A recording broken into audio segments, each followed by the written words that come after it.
Indian premier league 19వ season విజేత ఎవరో ఈ రాత్రికి తేలనుంది.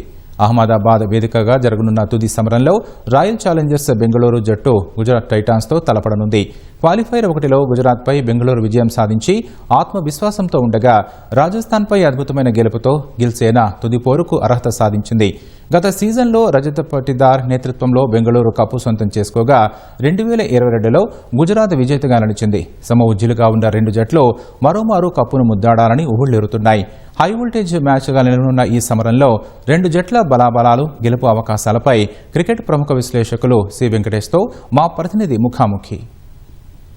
ఐపీఎల్ తుదిపోరుకు సర్వం సిద్ధమైంది. అహ్మదాబాద్ వేదికగా నేడు గుజరాత్ టైటాన్స్, ఆర్సీబీ తలపడనున్నాయి. సో ఈ రెండు జట్లు కూడా ఒక్కొక్క మెట్టు ఎక్కుతూ పైకి వచ్చాయి. ప్రస్తుతం ఈ మ్యాచ్కి సంబంధించినటువంటి ఇరు జట్లు బలాబలాలు ఏ విధంగా ఉన్నాయి, ఈ మ్యాచ్లో ఎవరికి ఎక్కువగా గెలిచే అవకాశాలు ఉన్నాయి, ఇద్దరు కూడా రెండవ టైటిల్ కోసం పోటీ పడుతున్నారు. సో ఇవన్నీ విషయాలు మనతో మాట్లాడడానికి ప్రముఖ క్రికెట్ విశ్లేషకులు సి వెంకటేష్ గారు ఉన్నారు. సార్ నమస్కారం. నమస్తే సార్. ఇప్పుడు రెండు జట్లు కూడా ఒక్కొక్క మెట్టు అంచనాలు దాటుతూ కొన్ని టీమ్స్ పైకి వచ్చాయి, కొన్ని ఊహాగానాల మధ్య పైకి వచ్చాయి, ఫాస్ట్గా పైకి వచ్చి వెళ్ళిపోయాయి. సో ఓవరాల్గా ఈరోజు ఫైనల్ చేరినటువంటి రెండు జట్లు బలాబలాలు ఏ విధంగా ఉన్నాయి? రెండు టీమ్స్ కూడా మోస్ట్ డిజర్వింగ్ నాగార్జున, ఎందుకంటే వీళ్ళు చాలా బాగా పర్ఫామ్ చేశారు. Both teams got 18 points each, అంటే 9 మ్యాచెస్ గెలిచారు. అవుట్ ఆఫ్ 14 మ్యాచెస్ 9 మ్యాచెస్ గెలవడం చాలా మంచి రికార్డుతో చాలా కన్సిస్టెంట్గా పర్ఫామ్ చేస్తూ వచ్చారు. So most deserving teams. మీకు బలాబలాల విషయానికి వస్తే ఆర్సీబీ కొంత ఎడ్జ్ కనిపిస్తుంది మనకి, ఎందుకంటే వాళ్ళకి ఆర్సీబీకి మిడిల్ ఆర్డర్ కూడా బాగుంది. మిడిల్ ఆర్డర్లో మీకు వాళ్ళ కెప్టెన్ రజత్ పటిదార్ కానీ, Tim David, Krunal Pandya, Romario Shepherd, Jitesh Sharma ఇలాంటి స్ట్రాంగ్ మిడిల్ ఆర్డర్ వాళ్ళకి కనిపిస్తుంది. వేరాజ్ వీళ్ళు తీసుకుంటే గుజరాత్కి ఏంటంటే ప్రాబ్లము, గుజరాత్కి they depend mostly on the top 3. వాళ్ళ captain Shubman Gill, Sai Sudharsan and Buttler. ఆ తర్వాత వాళ్ళకి మిడిల్ ఆర్డర్లో అంత స్ట్రెంగ్త్ లేదు.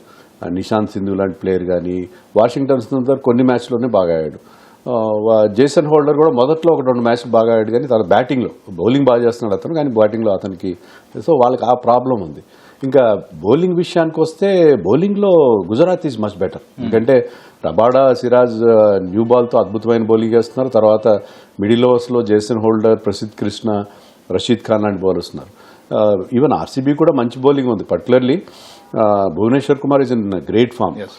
భువనేశ్వర్ కుమార్తో పాటు Hazlewood, Krunal Pandya, Jacob Duffy వీళ్ళందరూ కూడా మంచి బౌలింగ్ చేస్తున్నారు. సో రెండు టీమ్స్ స్ట్రాంగ్గా ఉన్నాయి. బట్ ఆర్సీబీకి ఎక్కడ ఎడ్జ్ ఉందంటే there middle order is very strong compare to Gujarat. Okay. Qualifier మ్యాచ్లో ఆడినప్పుడు కూడా ఆర్సీబీ చాలా స్ట్రాంగ్గా కనిపించింది ఆ మ్యాచ్లో కూడా. So compare to RCB sir, మొన్న గిల్ అద్భుతంగా ఆడాడు. సో మొదట రెండు సుదర్శన్, గిల్ ఫెయిల్ అయితే గుజరాత్ పరిస్థితి ఏంటి? అంటే వాళ్ళిద్దరి మీద మెయిన్ ఆధారపడి ఉంది. ఇక క్వాలిఫైర్ 1లో అదే జరిగింది. క్వాలిఫైర్ 1లో ఎప్పుడైతే వాళ్ళిద్దరు పవర్ ప్లేలో అవుతారో, బట్లర్ కూడా అవుతాడో, వాళ్ళు చాలా పెద్ద మార్జిన్తో 92 runs తేడాతో ఓడిపోయారు. సో అది వాళ్ళకున్న ప్రమాదం. బట్ హ్యావింగ్ సెడ్ దట్, ఇప్పుడు వాళ్ళకున్న అడ్వాంటేజ్ ఏంటంటే అది వాళ్ళ హోమ్ గ్రౌండ్లో జరుగుతుంది. వాళ్ళు అక్కడ 7 మ్యాచ్లు ఆడారు. వాళ్ళకి ఆ గ్రౌండ్లో ప్రతిసారి ఆడతారు, కండిషన్స్ తెలుసు, క్రౌడ్ సపోర్ట్ ఉంటుంది.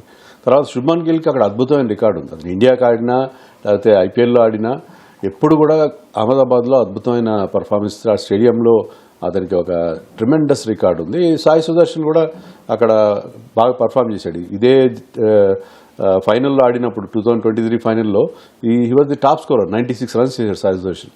సో వాళ్ళకున్న అక్కడున్న మంచి రికార్డు కొంతవరకు మీరన్న ఆ ప్రాబ్లం కవర్ చేస్తారు. వాళ్ళు ఏంటంటే చాలా మ్యాచ్ల్లో ఈ టాప్ 3 మిడిల్ ఆర్డర్ని ఎక్స్పోజ్ కానివ్వట్లేదు.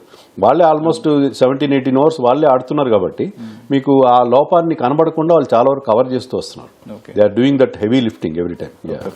సో మరోసారి ఆర్సీబీలో కూడా కోహ్లీ మీద మరీ బాధ్యత ఉందంటారు. లాస్ట్ టైం కూడా ఫైనల్లో 43 runs స్కోర్ చేయడం, తర్వాత కన్సిస్టెంట్గా మ్యాచ్లో ఆడుతూ వస్తున్నారు కోహ్లీ. అంటే ఒకప్పుడు ఆర్సీబీలో కోహ్లీ మీద వాళ్ళు డిపెండ్ అయ్యేవారు, కానీ ఈసారి మీరు చూస్తే వాళ్ళు గెలిచిన 10 మ్యాచ్ల్లో 8 different player of the match awardees ఉన్నారు. అంటే ఒక్కరి మీద డిపెండ్ కావట్లేదు.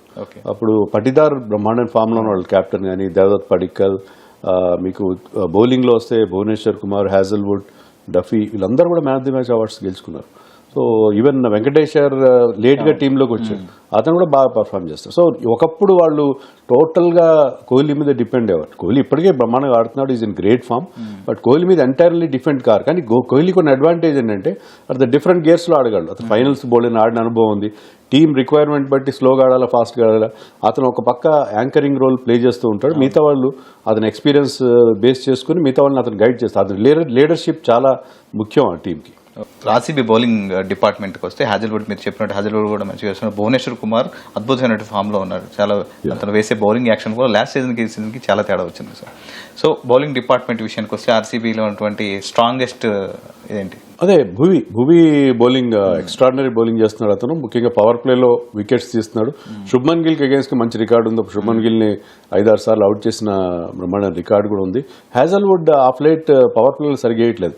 సో జేకబ్ డఫీని వాళ్ళు మొదట్లో బాగా వేసిన డఫీని తెచ్చుకున్నారు. ఈవెన్ రసిక్ సలాందార్ అతను కూడా మంచి బౌలింగ్ చేస్తున్నాడు. 17-16 వికెట్లు తీశాడు అతను. సో అతను చాలా లేట్గా అతనికి ఎంట్రీ ఇచ్చారు, కానీ అతను చాలా మంచి బౌలింగ్ చేస్తున్నారు. కృణాల్ పాండ్యా గురించి మనం ప్రత్యేకంగా చెప్పుకోవాలి. కృణాల్ పాండ్యా చాలా వేగంగా వేస్తున్నాడు, బౌన్సర్లు వేస్తాడు. అతని యాక్షన్లో చేంజ్, తర్వాత అతని రిలీజ్ పాయింట్లో చేంజ్, రకరకాల మార్పులు చేసి అతను ఆ రిజల్ట్ రాబడుతున్నాడు. So he is extremely good. So వాళ్ళ బౌలింగ్ ఓవరాల్గా చాలా బాగుంది. ఓకే, మీరు అన్నట్టు రసీక్ కూడా వాళ్ళకి ఆర్సీబీకి తెలిసినట్టు ఒక ఎసెట్ అనుకోవచ్చు. యా, డెఫినెట్గా. సార్ ఇప్పుడు దీనికి తోడు ఇప్పుడు మనకి గుజరాత్ టైటన్స్లో కూడా అద్భుతమైన బౌలింగ్ ఉంది. రబాడా అద్భుతంగా బౌలింగ్ చేస్తున్నాడు, సిరాజ్ చేస్తున్నాడు, దాని జేసన్ హోల్డర్ కూడా మంచి బౌలింగ్ పడుతుంది. దాంతోపాటు రషీద్ ఖాన్ ఆల్సో. సో వాళ్ళ బౌలింగ్ డిపార్ట్మెంట్ ఏ విధంగా ఉంది సార్? వాళ్ళ బౌలింగ్ డెఫినెట్గా బెటర్గా ఉంది. ఎందుకంటే రబాడా 150 కిలోమీటర్స్ వేగంలో బౌలింగ్ చేస్తున్నాడు. Siraj is very good. Siraj కూడా అతను ఇద్దరు మంచి కాంబినేషన్. బట్ మిడిల్ ఓవర్స్లో మీకు జేసన్ హోల్డర్, ప్రసిద్ధ్ కృష్ణ, రషీద్ ఖాన్ లాంటి, సో బౌలింగ్లో వాళ్ళు చాలా స్ట్రాంగ్గా ఉన్నారు. సో ఆర్సీబీకి చాలా పెద్ద పరీక్ష అవుతుంది. ఎందుకంటే ఈ రెండు టీమ్స్ లీగ్ స్టేజ్లో ఆడినప్పుడు ఇదే గ్రౌండ్లో ఆర్సీబీ 155 మాత్రమే చేయగలిగింది. మ్యాచ్ కూడా ఓడిపోయారు. సో అందుకని ఆర్సీబీకి కూడా వాళ్ళ నుంచి థ్రెట్ వస్తుందని మనం అనుకోవచ్చు. మీరు అన్నట్టు హోమ్ గ్రౌండ్లో ఆడినటువంటి అనుభవం వాళ్ళకి చాలా బాగుంది అన్నట్టు, క్రౌడ్ సపోర్ట్ ఉంది. ఏమైనా టాస్ కూడా ఏమైనా ఎఫెక్ట్ చూపించే అవకాశం ఉందా? సో ఫస్ట్ బ్యాటింగ్ చేసి అక్కడ బ్యాటింగ్కి అనుకూలంగా ఉండే పిచ్ లాగా కనిపిస్తుంది మనకి మోస్ట్లీ. సో అలాంటి బ్యాటింగ్ అనుకూలమైన పిచ్ మీద డెఫినెట్గా మీకు ఫస్ట్ బ్యాటింగే బెటర్ అవుతుంది.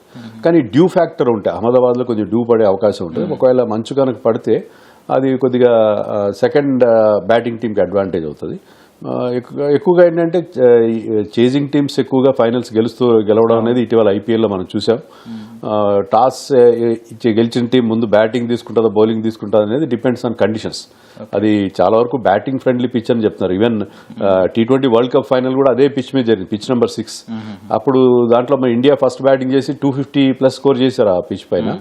సో హై స్కోరింగ్ గానే ఉండే అవకాశం కనిపిస్తుంది ఈ పిచ్.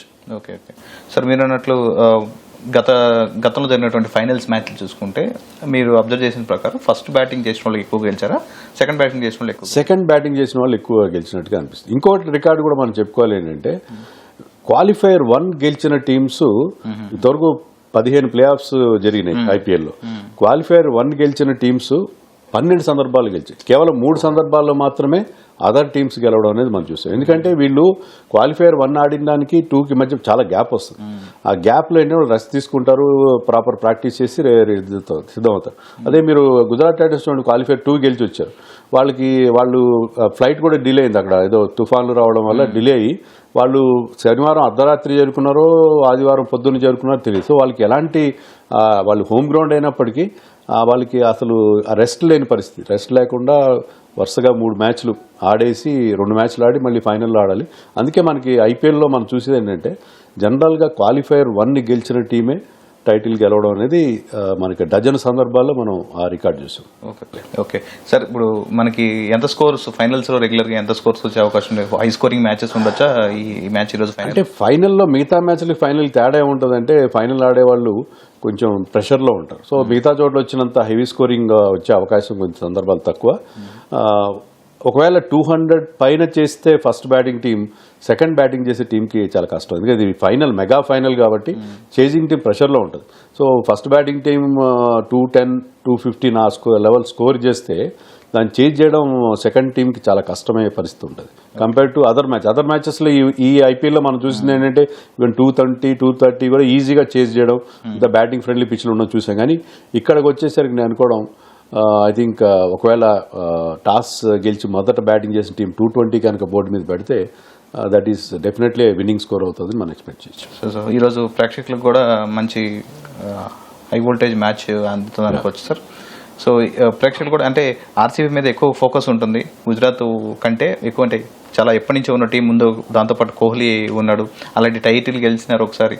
ఇద్దరు కూడా రెండు టీమ్స్ కూడా రెండో టైటిల్ కోసం వెయిట్ చేస్తున్నాయి సార్. సో ఆర్సీబీ మీద చాలా మంది ఎక్కువ ఫ్యాన్స్ ఎదురు చూస్తూ ఉన్నారు. సో దీన్ని ఏ విధంగా మీరు చెప్తారు? ఆర్సీబీకి ఉన్న ఫ్యాన్ బేస్, అద్భుతమైన ఫ్యాన్ బేస్ ఉంది.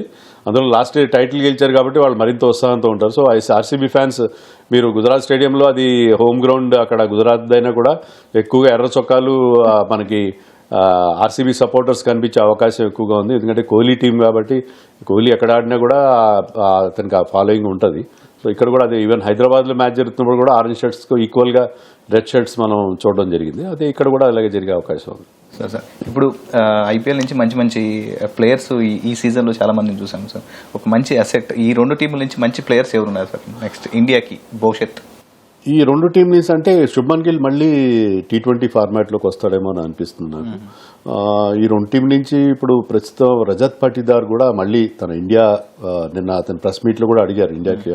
ముఖ్యంగా అతను స్పిన్ బాగా ఆడతాడు కాబట్టి అతన్ని ఈవెన్ టెస్ట్ మ్యాచ్లో గతంలో ట్రై చేస్తారు. అన్ని ఫార్మాట్స్లో అతనికి ముఖ్యంగా T20లో అతను ఆడుతున్న తీరు, అతను మళ్ళీ ఇండియన్ టీంలోకి వచ్చే అవకాశాలు కనిపిస్తున్నాయి. కృణాల్ పాండ్యా కూడా మళ్ళీ చాలా లేట్ ఏజ్లో అయినా మళ్ళీ ఈ కెన్ స్టేజ్ కమ్ బ్యాక్ అని కూడా మనం అనుకోవచ్చు. ఓకే, సో ఫైనల్గా ఈరోజు మ్యాచ్ ఎలా ఉండబోతుంది సార్? ఎటువంటి మ్యాచ్ ప్రేక్షకులు చూడబోతున్నారు? హై వోల్టేజ్ మ్యాచ్ ఉంటుంది. ఎందుకంటే రెండు టీమ్స్ కూడా చాలా చాలా strong teams. Both are good in batting. Rabada versus Virat Kohli, Bhuvneshwar versus Shubman Gill, ఇలాంటి ఇండివిజువల్ బ్యాటిల్స్ కూడా చాలా చాలా ఆసక్తికరంగా ఉండే అవకాశం ఉంది. Okay, thank you sir, thank you so much. చూసాం కదా, ఈరోజు ఫైనల్ చాలా ఆసక్తికర పోరు ఉండబోతుందని చెప్పేసి సి వెంకటేష్ గారు చెప్తారు. ముఖ్యంగా గత కొన్ని సీజన్స్ మనం చూస్తే కనుక క్వాలిఫైర్ 1 గెలిచిన టీమే దాదాపు ఫైనల్ చేరుతుంది, ఫైనల్ టైటిల్ గెలుస్తుంది అనేది గణాంకాలు చెప్తున్నాయని చెప్తున్నారు. అయితే రెండు వైపుల టీంని బలాబలాలు చూస్తే కనుక ఆర్సీబీకి కొంత ఎడ్జ్ ఉండే అవకాశం ఉంది. అన్ని విభాగాల్లో, అన్ని డిపార్ట్మెంట్స్లో మంచిగా ఉంది. సో గుజరాత్ కనుక కన్సిస్టెన్సీని లాస్ట్ మ్యాచ్ లాగా కొనసాగిస్తే కనుక వాళ్ళు కూడా టైటిల్ గెలిచే అవకాశం ఉందని సి వెంకటేష్ గారు చెప్తున్నారు. ఓవరాల్గా ఈరోజు ఒక మంచి హై వోల్టేజ్ మ్యాచ్ని మనం చూడబోతున్నామని వెంకటేష్ గారు చెప్తున్నారు.